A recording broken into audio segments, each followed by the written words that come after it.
নয়াপল্টনে বিএনপির সমাবেশ আজ। রাজধানীর নয়াপল্টনে আজ বুধবার সমাবেশের ঘোষণা দিয়েছে বাংলাদেশ জাতীয়তাবাদী দল বিএনপি। বুধবার ৭ আগস্ট দুপুর ২টায় দলীয় কার্যালয়ের সামনে এ সমাবেশ অনুষ্ঠিত হবে।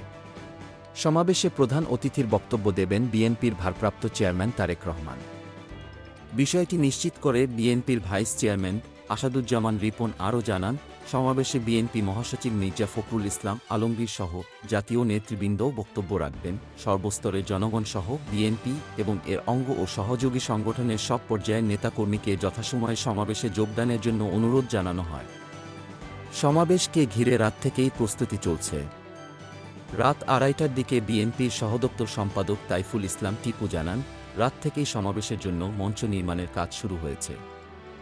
সকাল থেকেই ঢাকা শহরের বিভিন্ন প্রান্তের নেতাকর্মীরা নয়াপল্টনে উপস্থিত হবেন। গোলাম মোস্তফা, ডেস্ক রিপোর্ট, বিই নিউজ, ঢাকা।